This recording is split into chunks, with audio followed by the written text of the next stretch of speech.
నమస్తే, నేను Kavitha. Welcome to I dream news. జాతీయ స్థాయిలో ఇప్పటికీ 5 ఫేజుల్లో ఎలక్షన్స్ అయితే అయిపోయాయి. ఇంకా 2 ఫేజులు మాత్రమే మిగిలాయి. బీజేపీ మాత్రం ముందు నుంచి ప్రచారం చేస్తూ వచ్చింది. మోదీ గ్యారంటీ అనే ఒక హామీలు కూడా ఇచ్చింది. అబ్కీ బార్ 400 పార్ అనేది. ఓవరాల్గా 5 ఫేజులు అయిపోయిన తర్వాత సిచ్యువేషన్ ఎలా ఉంది, ఎవరి ప్రభుత్వం రాబోతోంది? మనతో పాటుగా ఉన్నారు పొలిటికల్ అనలిస్ట్ ప్రకాష్ గారు. ప్రకాష్ గారు, నమస్కారం. నమస్కారం. ఎలా ఉన్నారు? ఐఎమ్ ఫైన్ అమ్మా, థ్యాంక్ యూ. సో ఇప్పటికే 5 ఫేజులు అయిపోయాయి. దేశవ్యాప్తంగా చూసినప్పుడు ఆల్మోస్ట్ 80%కి పైగా నియోజకవర్గాల్లో పోలింగ్ అయితే కంప్లీట్ అయిపోయింది. ట్రెండ్ చూస్తే ఎలా అనిపిస్తుందండి? అంటే గతంలో ఉన్నంత వేవ్ అయితే మోడీకి లేదు. బట్ ఇక్కడ ఒకటి కొంచెం లోతుగా మనం విశ్లేషిస్తే ప్రజా వ్యతిరేకత ఉండే దాన్ని ఓట్లుగా మార్చుకోవడంలో ఈ ఎన్డీఏ కూటమి, ఇండియా కూటమి ఏదైతే ఉందో, ఇండియా కూటమి విఫలమైందని చెప్పాలి. అయితే ఎక్కడైనా కూడా ప్రజల్లో కొంత అసంతృప్తి, 10 ఏళ్ళు ఉన్న తర్వాత అనుకున్న లక్ష్యాలను ఆయన పూర్తి చేయలేదు, హామీలు నెరవేర్చలేదు, ఇవన్నీ ఉంటాయి అసంతృప్తి. కొన్ని దిక్కులో ఉద్యమాల్లాగా కూడా వచ్చినాయి అవి, ఈ రైతుల ఆందోళన కావచ్చు, ఇవన్నీ. అయితే వీటిని చాలా కేర్ఫుల్గా వాటిలలోకి ప్రవేశించి ఆ ఉద్యమాలను వాళ్ళు లీడ్ చేసి వాటిని ఓటు బ్యాంకుగా కన్వర్ట్ చేసుకోవాలి. అయితే ఈ స్ట్రాటజీ కాంగ్రెస్ పార్టీకి లేనట్టు కనబడుతుంది. రెండవది ఏంటంటే ఇండియా కూటమి కూడా అస్తవ్యస్తంగా తయారైంది. వాళ్ళు గతంలో 2-3 సమావేశాలు పెట్టారు, కొన్ని నిర్ణయాలు తీసుకున్నారు, ఎవరికి వాళ్ళే కోఆర్డినేషన్ కమిటీలు పెట్టుకున్నారు. కనీసం ఆ కోఆర్డినేషన్ కమిటీలో భేటీలు అయినట్టు లేదు. తర్వాత వాటికి ఎలక్షన్ స్ట్రాటజీ కూడా వాళ్ళు ఒక మేనిఫెస్టో కామన్గా జాయింట్గా రిలీజ్ చేసినట్టు కూడా లేదు. వాళ్ళ మధ్య పొత్తు కూడా 100% అది మెటీరియలైజ్ కాలేదు. వీటన్నిటి కారణాల వల్ల ఈ అస్తవ్యస్తంగా ఉన్న ప్రతిపక్షాలు మోడీని ఓడించే స్థాయికి పోల్ మేనేజ్మెంట్ చేయలేకపోయినాయి. వ్యతిరేకత ఉన్నా కూడా మళ్ళీ గత్యంతరం లేక కొంత తక్కువ పర్సెంటేజ్ అయినా కూడా, కొంత తగ్గినా కూడా పర్సెంటేజ్ మళ్ళీ మోడీయే ప్రధానమంత్రి అయ్యే అవకాశాలు ఎక్కువ కనబడుతున్నాయి. ఇంకొక 2 సంవత్సరాల తర్వాత బహుశా ఆయన రిటైర్ అయితే కావచ్చు. ఆర్ఎస్ఎస్ కూడా ఆ విషయంలో కాంప్రమైజ్ అవుతుంది. ఎందుకంటే వాళ్ళకి ఈసారి వేరే మార్చాలని ఉండే, బట్ ఈయన తనంతట తను రిటైర్ అయ్యే డేట్ ఏదో ప్రకటించుకున్నట్టున్నాడు, 75 ఏళ్ళు వచ్చాక నేను వైదొలుగుతానని. కాబట్టి ఈ టర్మ్లో మనం 2 ప్రధానమంత్రులను చూస్తాము, అవకాశం అయితే ఉంది. బట్ కొద్ది సీట్లు తగ్గినా కూడా, అంటే ఆయన ఒక మైండ్ గేమ్ ఆడాడు. 400 పార్ అనేది, అబ్కీ బార్ 400 పార్ అంటే ఏంటంటే ఇంకా నాది బాగుంది ప్రభంజనం అని చెప్పి ఒక మైండ్ గేమ్ ఆడాడు. కానీ అది ఎక్కడ ఆయన లోపల ప్రతిబింబిస్తలేదు. ఆయన క్యాంపెయిన్లో కానీ, ఆయన ఎక్కడైతే డిఫెన్స్లో మాట్లాడడం కానీ, రేవంత్ రెడ్డి లాంటి వాళ్ళు కామెంట్ చేస్తే కూడా దాన్ని ఎంతో ఎక్స్ప్లెనేషన్ ఇచ్చుకునే పరిస్థితికి సంజాయిషి మోడ్లోకి మోడీ వెళ్ళిపోయాడు. అంటే ఇట్లాంటివన్నీ చూసినప్పుడు ఏంటంటే ఎక్కడో ఒక అభద్రతా భావం, ఇన్సెక్యూరిటీ ఫీలింగ్ అనేది ఆయన లోపల కనబడుతూ ఉంది. అంటే ఇక ఆయనకు తెలిసినంతగా వేరే వాళ్ళకి తెలిసే అవకాశం లేదు పోల్ ఎట్లా జరుగుతున్నది అనేది. కాబట్టి ఆయనకు ఐబీ ఉంటుంది, ఆయనకు పర్సనల్ పర్సెప్షన్ ఉంటుంది, ఇవన్నీ ఉంటాయి. ఆర్ఎస్ఎస్ నెట్వర్క్ ఉంటుంది చెప్పడానికి. బట్ వాళ్ళు ఇంతకుముందు ఉన్నంత హ్యాపీగానైతే లేరు. బట్ అధికారంలోకి రావడం అయితే మోడీ గారే వస్తారు, అందులో ఎటువంటి సంశయం, అనుమానం అక్కర్లేదు. సీట్లు తగ్గుతాయి, గతంలో ఉన్న సీట్ల కంటే ఆ 300కు లోపే ఎక్కడో ఒకడ అవుతారు. ఏమైనా తక్కువ పడితే కూడా పడవచ్చు, అంటే అబ్జల్యూట్ మెజారిటీ రాకుండా 5-10 సీట్లు కూడా తగ్గే అవకాశం కూడా ఉండొచ్చు. ఎందుకంటే ఇప్పటివరకు జరిగిన ప్రతి ఫేజ్లో కూడా వాళ్ళ నంబర్ కంటే 10-20 సీట్లు తక్కువనే వస్తున్నాయి. అంటే first phase, second phase, third phase, fourth phase అయినా ఆ సీట్లల్లో వాళ్ళకున్న బలాన్ని వాళ్ళు కాపాడుకోలేకపోయారు. ఎంతో కొంత మైనసే తప్ప ఎక్కడ ప్లస్ అయినట్టు కనబడలేదు ఇప్పటివరకు ఈ 5 ఫేజులలో కూడా. ఈ 6వ ఫేజ్, 7వ ఫేజ్లో కూడా ఆ అవకాశం కనబడదు. ఎందుకంటే ఆప్ ఢిల్లీలో గట్టి పోటీ ఇస్తుంది, బీహార్లో అనుకున్నంతగా వీళ్ళకేం లేదు. కాబట్టి ఉత్తరప్రదేశ్లో అయితే కాంగ్రెస్, అఖిలేష్ వాళ్ళ కొంత ఇంతకుముందు కంటే పరిస్థితి మెరుగైంది. సౌత్ ఇండియాలో ఇవన్నీ మనం చూసినట్టయితే ఒరిస్సా కానీ, అక్కడ నుంచి తమిళనాడు, ఇవన్నీ కూడా చూస్తే లాస్ట్ టైం కంటే కొంచెం బెటర్ అవుతుంది.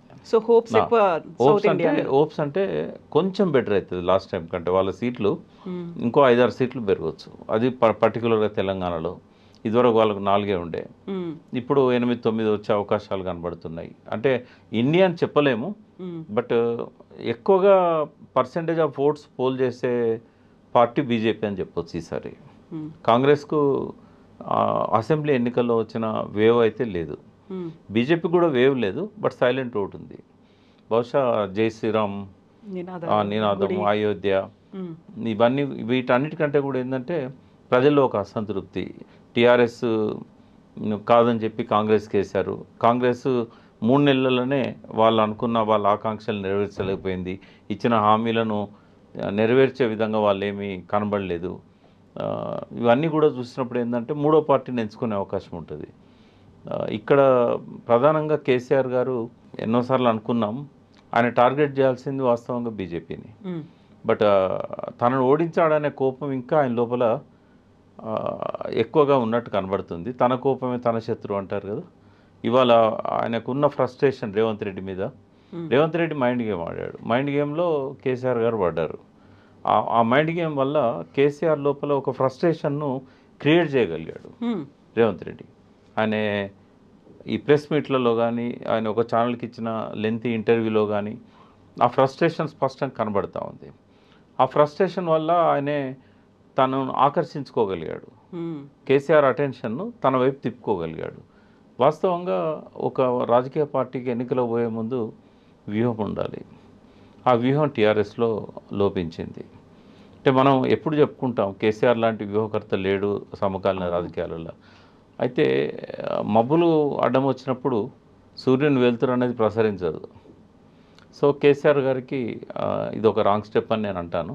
ఎందుకంటే ఆయన 5 ఏళ్ల తర్వాత విజన్ ఉండాల్సి ఉండే ఆయనకి. ఆయన ఈ ఎలక్షన్ను ప్రధానంగా పెట్టుకొని కాంగ్రెస్ను టార్గెట్ చేశాడు. ఆయన లాస్ట్ ప్రెస్ మీట్ ఒక రోజు ముందు జరిగింది, పోలింగ్ లాస్ట్ రోజు. నేను బిగిన్ అయినప్పటి నుంచి చూస్తున్నాను, గంట కరెక్ట్గా కాంగ్రెస్ మీద మాట్లాడాడు. సరిగ్గా 4 నిమిషాలు 5 నిమిషాలు మోడీ గారి గురించి మాట్లాడారు. అంటే అది లాస్ట్ క్యాంపెయిన్, అది తెల్లవారితే పోలింగ్ 2 రోజులకి క్యాంపెయిన్ ముగిసే రోజు 11th రోజు. అంటే అది మైండ్ సెట్ను ఆయన ప్రతిబింబిస్తున్నది. ఆయన ఫోకస్ అంతా కాంగ్రెస్ మీద తీసుకొచ్చాడు అనేది. అయితే ఇక్కడ ఫోకస్ అంతా కాంగ్రెస్ మీద ఉండేసరికి కింద గ్రౌండ్లో కార్యకర్తలు వీళ్ళంతా కూడా కాంగ్రెస్కి అగెనిస్ట్గా క్యాంపెయిన్ చేస్తారు. బీజేపీని మర్చిపోయారు. బీజేపీని పక్కకు పెట్టి ఒక సన్నివేశం ఎట్లుంటుందంటే, ఎవరైనా మేము కాంగ్రెస్కి వేస్తాం లేదా వీళ్ళు కాంగ్రెస్కి వేస్తారు అని చెప్పి తెలిసినప్పుడు కాంగ్రెస్ మీద కోపంతో మాకేమైనా పర్లేదు కాంగ్రెస్ మాత్రమే వేయకండి, కొన్ని దిక్కుల ఈ క్యాంపెయిన్ నడిచింది. అంటే ఎప్పుడైతే పార్టీ అధ్యక్షుడు పరోక్షంగా ఒక లైన్ ఇచ్చాడో దానివల్ల ఆ బీజేపీకి అది కొంత ప్లస్ అయింది. దానివల్ల ఎవరు ఎక్కిన కొమ్మని నరుక్కున్నారు అంటే కేసీఆర్ నరుక్కున్నాడు. ఎందుకంటే ఎప్పుడైతే 2 జాతీయ పార్టీలు మొదటి 2వ స్థానంలో తెలంగాణలో రాజకీయ క్షేత్రంలో ఉంటాయో ఇంకా కేసీఆర్కు భవిష్యత్తు ఉండదు. అదే కనుక రేపు ఎన్నికల్లో ప్రతిఫలిస్తే, ఇప్పుడు 3వ స్థానానికి నెట్టబడ్డది అనేది 99.99% ప్రజల్లో ఇప్పటికే అభిప్రాయం వచ్చేసింది. ఈ పార్లమెంట్ ఎన్నికల్లో బీఆర్ఎస్ అనేది 3వ స్థానానికి పోయింది అనేది ప్రతి విశ్లేషకుడు అదే చెప్తున్నాడు. ప్రతి యూట్యూబ్ ఛానల్లో జర్నలిస్టులు అదే చెప్తున్నారు, విశ్లేషకులు అదే చెప్తున్నారు. అదే జరుగుద్దని చెప్పి నేను 4 రోజుల ముందు హెచ్చరించాను. కాంగ్రెస్కు 16 సీట్లు వచ్చినా పర్వాలేదు, కానీ బీజేపీని ఒక్క సీటు కూడా గెలవకుండా కేసీఆర్ గారు ఆపగలగాలి అని చెప్పాను. నేను మన ఛానల్లో కూడా చెప్పాను. కానీ దాన్ని వాళ్ళు ఏం పట్టించుకున్నట్టు కనబడలేదు. ఒక్కరోజు ముందు వరకు కూడా వాళ్ళ క్యాంపెయిన్ అంతా కాంగ్రెస్కి వ్యతిరేకంగా జరిగింది. అసలు కాంగ్రెస్ 16 వచ్చినా కూడా టీఆర్ఎస్కి వచ్చే నష్టం ఏంది? ఎట్లా కాంగ్రెస్ అధికారంలో ఉంది కదా. ఒకవేళ బీజేపీకి ఇప్పుడు 8 వచ్చినా 9 వచ్చినా 6 వచ్చినా బీఆర్ఎస్ కంటే ఎక్కువ సీట్లు వచ్చినా ఈ పార్టీని కాపాడుకోవడం కష్టమవుతుంది, ఎమ్మెల్యేలను కాపాడుకోవడం కష్టమవుతుంది. రేపటి రోజుల్లో మళ్ళొచ్చే అసెంబ్లీ నాటికి ఒకవేళ బీజేపీకే ఇవాళ ఎక్కువ సీట్లు వచ్చినట్టయితే ఈ రాష్ట్రంలో ఖచ్చితంగా ప్రభుత్వాన్ని కూలదోసి బీజేపీ ప్రభుత్వం ఏర్పడుతుంది. ముఖ్యమంత్రి రేవంత్ రెడ్డి కావచ్చు లేదా ఇంకొకరు కావచ్చు. బట్ వాళ్లకు ఆ కొండంత బలాన్ని ఇచ్చింది ఏంటి అని అంటే పార్లమెంట్ ఎన్నికలు. మరి ఇక్కడ బలమైన నాయకుడు, బలమైన పార్టీ, 60 లక్షల సభ్యత్వం ఉన్న పార్టీ ఎన్నికల్లో ఒక తప్పుడు వ్యూహంతో పోయినట్టయితే వాళ్ళకే అది భవిష్యత్తులో ఇబ్బంది కలిగిస్తుంది. మళ్ళీ 2 జాతీయ పార్టీలను ఢీకొనే పరిస్థితి సమీప భవిష్యత్తులో ఉండదు. అయితే ఇప్పుడు కాంగ్రెస్ కంటే బీజేపీ కొంచెం నమ్మదగిన మిత్రుడు అలా ఏమన్నా ఫీల్ అయిందా? బీజేపీ కంటే కాంగ్రెస్ ఇంకా ఎక్కువ ప్రమాదకారి అని అలా ఏమన్నా భావించారా? కేసీఆర్ గారి అంతరంగంలో కానీ రాజకీయ క్షేత్రంలో కానీ ఎప్పటికీ బీజేపీ నమ్మదగ్గ మిత్రుడు కాదు. అసలు ఒక రకంగా ఇప్పుడు వాళ్ళ మధ్య ఉన్నది ఏంటంటే బలమైన శత్రుత్వం. అసలు కలలో కూడా జీర్ణించుకోలేనంత శత్రుత్వం వాళ్ళ మధ్య ఉంది. ఆయనే చెప్పాడు కదా, ప్రెస్ మీట్లోనే చెప్పాడు ఒక విలేకరు అడిగిన ప్రశ్నకు, నేను బిఎల్ సంతోష్ను అరెస్ట్ చేయమని చెప్పి బీజేపీ ఆఫీస్కి నేను పోలీసులను పంపాను అని. అంటే ఇవాళ బిఎల్ సంతోష్ ఏంటి అనేది అందరికీ తెలుసు. ఆయన మోడీ గారికి ఆర్ఎస్ఎస్ ఆదేశాలను జారీ చేసి పరోక్షంగా దేశ రాజకీయాలను నడిపిస్తున్న వ్యక్తి. అంత ఇంపార్టెంట్ వ్యక్తి మీద ట్రాప్ చేసి, ఒకవేళ ఆయన ఇట్లా చేస్తున్నాడని తెలిసినా కూడా తన ఎమ్మెల్యేలను తను కాపాడుకుంటూ పోయేది. దాన్ని అంతా సీసీటీవీ రికార్డ్ చేసి 3-2 గంటలు ప్రెస్ మీట్ పెట్టి, అంటే ఒక దేశాన్ని నడిపించే పార్టీ, దానికి చెక్కు చెదరని వెన్నుముకలాగా నిలిచే ఆర్ఎస్ఎస్ని, వీటన్నిటిని ఢీకొంటానని చెప్పి కేసీఆర్ గారు ఏదైతే ఆలోచించాడో అది అతని అధాపాతాళానికి మొదటి మెట్టు, అహంకారానికి పరాకాష్ట. దాంతోనే ఆయన పతనం స్టార్ట్ అయింది. అంటే అంతకంటే ముందు ఈటెల రాజేందర్ని బయటికి పంపించిన తీరు, హరీష్ రావు గారిని ఈటెల రాజేందర్ను మంత్రివర్గంలోకి తీసుకోకపోవడం దగ్గర నుంచి, అంటే సరిగ్గా పోయిన పార్లమెంట్ ఎన్నికల నుంచి ఆయన పతనం స్టార్ట్ అయింది. అది రాను ఏమైందంటే అసెంబ్లీలో ఓటమితో పాటుగా అసలు పార్లమెంట్ ఎన్నికల్లో ఒక తప్పుడు వ్యూహాన్ని అనుసరించడానికి కారణమైంది. ఇంకా అంటే మాలాంటి వాళ్ళకి చాలా బాధ అనిపిస్తుంది. ఎందుకంటే విత్తనం వేసిన దగ్గర నుంచి ఉన్నాను నేను ఆ టీఆర్ఎస్ కో ఫౌండర్గా. ఒక్కనాడు కూడా ఆయన సలహాలు అడగడం ఉండదు, కనీసం మీడియా ద్వారా చెప్పేవాడిని రిసీవ్ చేసుకోవడం ఉండదు. సరే నేనంటే ఆ రాజకీయాలలో ఆయనలాగా ఎన్నికల్లో నిలబడ్డవాడిని కాదు, ఓట్ల గురించి నాకు తెలియదని అనుకోవచ్చు. కానీ ఎవరి సలహాలతో నడుస్తున్నది టీఆర్ఎస్ పార్టీ? 60 లక్షల మందిని నమ్ముకొని సభ్యత్వం తీసుకున్నారు కదా, ఒక్కనివే నిర్ణయాలు తీసుకుంటే ఎట్లా? ఎంతోమంది మంత్రులు ఎంబడున్నారు, ఎవరి సలహాలు లేకుండా. ఓ పోలిట్ బ్యూరో లేదు, ఓ కోర్ గ్రూప్ అనేది ఉండదు. ఇది అంతా కూడా ఏంటంటే ఒక రాజకీయ పార్టీ నడవాల్సిన పరిస్థితిలో నడవలేదు. ఇవన్నీ కూడా దక్షిణ భారతదేశంలో కొంత పుంజుకోవడానికి బీజేపీకి ఇక్కడ పాదం మోపడానికి అవకాశం ఇస్తున్నాయి. లాస్ట్ టైం వచ్చింది యాక్సిడెంటల్, ఇది ఇప్పుడు యాక్సిడెంటల్ కాదు, ఇది ఉద్దేశపూర్వకంగా ఈయన చేసిన తప్పులు, దాన్ని అడ్వాంటేజ్ తీసుకొని వాళ్ళు పై చేయి సాధించడానికి ఎన్నికలు చేశాయి. అంటే మనకి ఇక్కడ పెద్ద ప్రమాదం ఏంటంటే ఇంకా రాష్ట్ర రాజకీయాలలో ప్రధాన పార్టీలుగా బీజేపీ జాతీయ పార్టీలే ఎమర్జ్ అవుతున్నాయి. ఇది తమిళనాడు రాజకీయాలకు పూర్తిగా భిన్నమైన వాతావరణం. తమిళనాడులో 63లో చివరిసారి కాంగ్రెస్ వచ్చింది. బీజేపీకి ఇప్పటికే అవకాశం లేదు. అన్నమలై వచ్చాడు కాబట్టి కొంత దూకుడుకపోతున్నాడు, ఐపీఎస్ అధికారిగా మంచి పేరు ప్రతిష్టలున్న వ్యక్తి, ఆయనకు పబ్లిసిటీ కూడా బాగా వచ్చింది అధికారిగా ఉన్నప్పుడు. కొంత యూత్ పోలరైజ్ అవుతున్నమాట వాస్తవం. ఓటు పర్సెంటేజ్ పెరుగుతుంది తప్ప పెద్దగా సీట్లు వచ్చే పరిస్థితి అక్కడ కనబడదు. బట్ ఆయన గెలుస్తాడా అనేది కూడా డౌటే. కోయంబత్తూరు నుంచి పోటీ చేస్తున్నాడు, సామాజిక వర్గం బాగుంది కాబట్టి గెలవచ్చు. బట్ తెలంగాణలో మాత్రం తమిళనాడు రాజకీయాలకు పూర్తి భిన్నంగా జాతీయ పార్టీలు మళ్ళీ ఇక్కడ రావడం అనేది మాలాంటి వాళ్ళం జీర్ణించుకోలేనిది. 14 సంవత్సరాల ఉద్యమం నడిపి ఇవాళ ఈ పరిస్థితి తెచ్చుకోవడం అనేది ఆకాశానికి ఎగిసి మళ్ళీ పాతాళానికి పడిపోయిన చరిత్రగా ఇవాళ కేసీఆర్ మిగిలిపోతారు.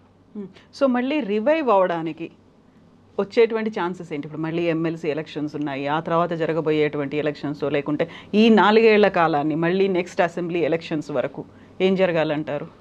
ఆయన ఒక ప్రత్యామ్నాయ రాజకీయం అని అంటే దేశవ్యాప్తంగా విస్తరించాలనుకున్నప్పుడు ఒక మాట అన్నాడు.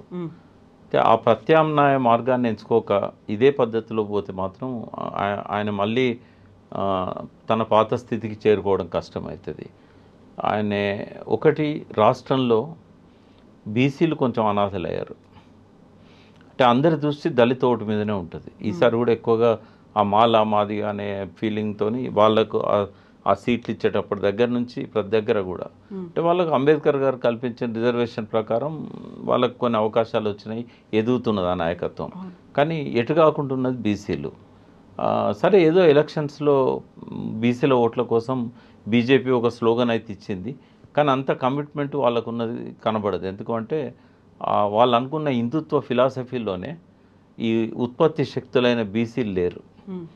వాళ్ళు ఓట్ల కోసం అంటారే తప్ప హృదయంలో ఎక్కడ వాళ్ళకు ఆ బీసీలను ఎదిగించాలి, బీసీలను గౌరవించాలి. స్వయంగా మోడీ బీసీ అని చెప్పుకున్నా కూడా బీసీలకు పెద్దగా ఆ పార్టీ అంటే ఇస్తుందని చెప్పి నేను అనుకోను. ఎందుకంటే అగ్రకులాలు ప్రధానంగా నాయకత్వం వహిస్తున్న పార్టీ అది.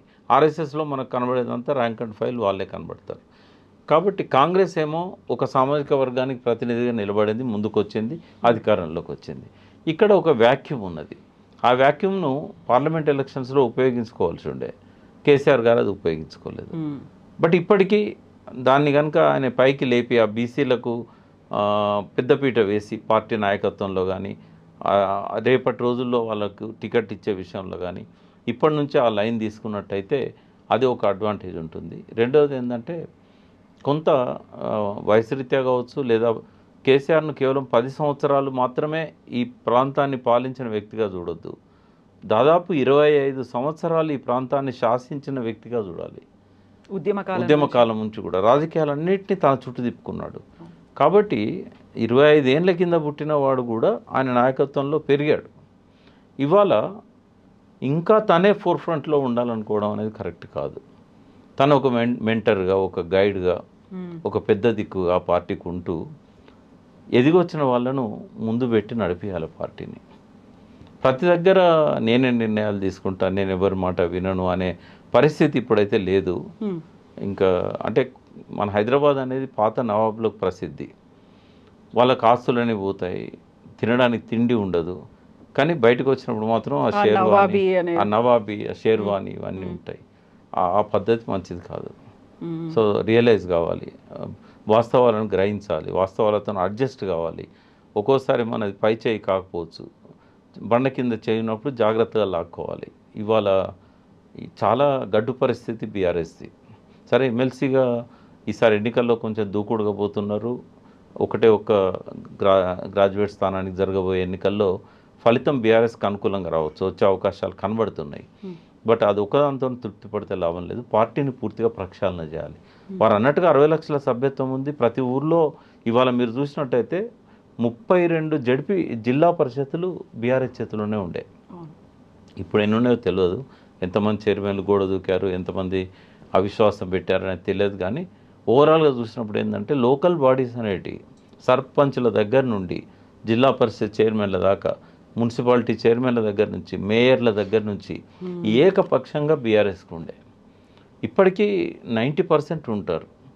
దాన్నంతా పటిష్టంగా చేసుకుంటే అధికారంలో కాంగ్రెస్ ఉన్నా, పార్లమెంట్లో బీజేపీ ఎక్కువ సీట్లు గెలిచినా కూడా అతిపెద్ద పార్టీ, పటిష్టమైన నాయకత్వం మళ్ళీ బీఆర్ఎస్కే ఉంటుంది. బట్ అది చేయాలంటే ఆ ప్రక్షాళన అనేది తన దగ్గర నుంచే స్టార్ట్ కావాలి. సో ఇప్పుడు ఓవరాల్గా దేశవ్యాప్తంగా చూసుకుంటే ఇప్పుడు తెలంగాణకి సంబంధించి ఒక మెజారిటీ సీట్లు వస్తాయనే ఒక ఆశ అయితే బీజేపీలో ఉంది. అట్లాగే తమిళనాడులో కావచ్చు, కేరళలో కావచ్చు, ఒక్కొక్క సీట్ అయినా గెలుచుకుంటామనేది అయితే ఉంది. సో ఓవరాల్గా ఫ్యాక్టర్స్ అనేవి అక్కడ 200కు 220కి మించి రావు. గతంలో కంటే 100 తక్కువ వస్తాయి అనుకున్నప్పటికీ కూడా సో ఎడ్జ్ అనేది బీజేపీ వైపే ఉంది, ప్లస్ ఎన్డీఏ కూటమి కూడా ఉంది. కాబట్టి అంటే ఒక సీట్ ఎక్కువ వచ్చినా తక్కువ వచ్చినా బీజేపీ అధికారంలోకి వస్తుంది. నమ్మదగ్గ మిత్రులు వాళ్ళకే ఉంటారు. రెండు టర్ములు ఉన్నాడు కాబట్టి చాలామంది నాయకులకు చాలా పనులు చేసి ఉంటాడు. ప్రతిపక్షాల్లో ఉన్న వాళ్ళకి అవసరమైతే వాళ్ళకి ఆర్థికంగా సాయం చేసైనా ఇంకోటి ఇచ్చైనా తన దిక్కు తెచ్చుకోగలుగుతాడు. కాబట్టి అది మనం ఇప్పుడు పెద్దగా అనుమానపడాల్సిన అవసరం లేదు. మోడీయే మళ్ళీ ప్రధానమంత్రి, బీజేపీయే మళ్ళీ అధికారంలోకి వస్తుంది. సీట్లు తక్కువనా ఎక్కువనా, పర్సెంటేజ్ తక్కువనా ఎక్కువనా అనేది ఇమ్మెటీరియల్. బట్ 15 ఏళ్ళు అయినా కూడా కనీసం హాఫ్ మార్కుకు కూడా కాంగ్రెస్ టచ్ అయితే లేదు అని అంటే బీజేపీ సీట్లలో సగం సీట్లన్నా గెలుచుకునే పరిస్థితి లేదు అని అంటే, ఇప్పుడు మనం కేసీఆర్ గారి గురించి, బీఆర్ఎస్ గురించి ఎట్లయితే ప్రత్యామ్నాయం మాట్లాడుకున్నామో ఈ దేశానికి ఒక ప్రత్యామ్నాయ రాజకీయం కావాలి. ఇక్కడ కూడా ఒక వ్యాక్యూమ్ ఉంది. కొద్దిగా లోతుగా మాట్లాడుకుందాం.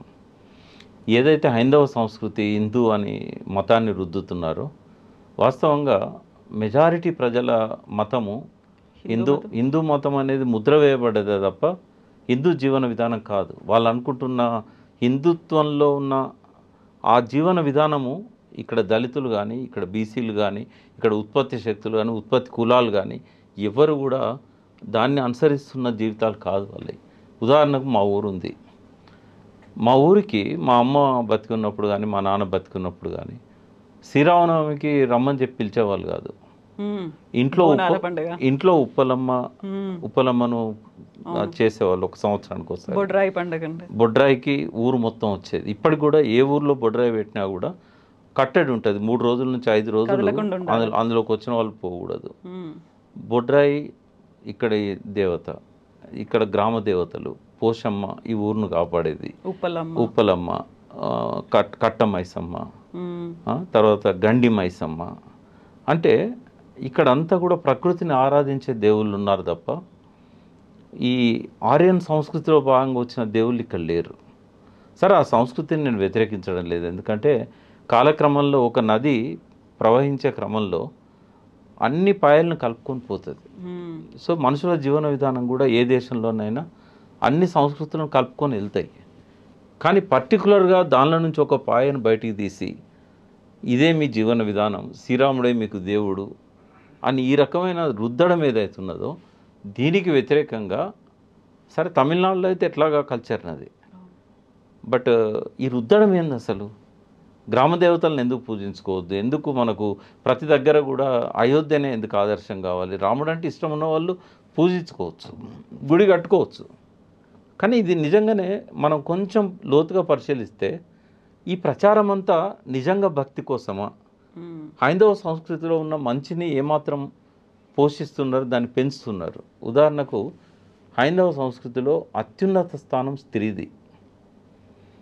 మన పురాతన సంస్కృతిలో కూడా మాతృస్వామ్య వ్యవస్థ, తల్లి ద్వారానే పిల్లలను గుర్తించారు, తల్లి ద్వారానే రాజ్యాలు వచ్చాయి. అందుకే ఏ ఊర్లో చూసినా అమ్మగారికి బాగా ప్రధానమైన గుడి ఉంటుంది, ఎక్కడ చూసినా కూడా. అటువంటి ఈ సమాజంలో 10 ఏళ్ల నుంచి, అంతకుముందు ఒక 10 ఏళ్ళు వాజ్పేయి గారి ఆధ్వర్యంలో 3 సార్లు, ఇప్పుడు మళ్ళీ ఒక 3వ మళ్ళీ రాబోతుంది. సరే, హిందూ సంస్కృతి ప్రధానంగా ప్రాతినిధ్యం వహించే ఆర్ఎస్ఎస్, దాని బ్యాక్ బోన్గా ఏర్పడ్డ బీజేపీ నిజంగానే స్త్రీని గౌరవిస్తున్నదా? ఐజాన్ టుడే పార్లమెంట్లో ఇచ్చిన లెక్కల ప్రకారమే 1,00,000 మంది 18 ఏళ్ల లోపు అమ్మాయిలు మిస్సింగ్. మరి 18 లోపు అమ్మాయిలు మన ఇంటి పక్క వాళ్ళు కావచ్చు, మన చుట్టాల అమ్మాయి కావచ్చు, ఇంకోరు కావచ్చు, ఏమయ్యారు? 4 లక్షల మంది దాదాపుగా 18 ఏళ్ళకు పైన ఉన్న యువతులు దేశవ్యాప్తంగా మిస్సింగ్ అయినట్టుగా ఎఫ్ఐఆర్లలో నమోదై ఉన్నది. ఎందుకు వాళ్ళని పట్టించుకోవడం లేదు? ఇంకొక కొంచెము ఇబ్బందికరమైనది కూడా నేను మాట్లాడతా. మన చుట్టూ ఉన్న దేశాలన్నీ పోర్నోగ్రఫీని నిషేధించాయి. పాకిస్తాన్ నిషేధించింది, బంగ్లాదేశ్ నిషేధించింది, సెక్స్ క్యాపిటల్ ఉండే థాయిలాండ్ నిషేధించింది, నేపాల్ నిషేధించింది. మరి మహిళను అత్యున్నతంగా చూసే హైందత్వానికి ప్రతినిధిగా స్త్రీని ఎంతో గౌరవిస్తున్నట్టుగా మాట్లాడే మోడీ గారు ఒక్క బటన్ నొక్కలేకపోయారా దాన్ని ఆపడానికి? చిన్న చిన్న దేశాలు, కంబోడియా, వియత్నాము, చైనా దేశం, నార్త్ కొరియాను మనం ఇంత తిట్టుకుంటాం, అడుగు కూడా పెట్టనీయలేదే. సౌత్ కొరియా, ఎన్నో అభివృద్ధి చెందిన దేశాలు.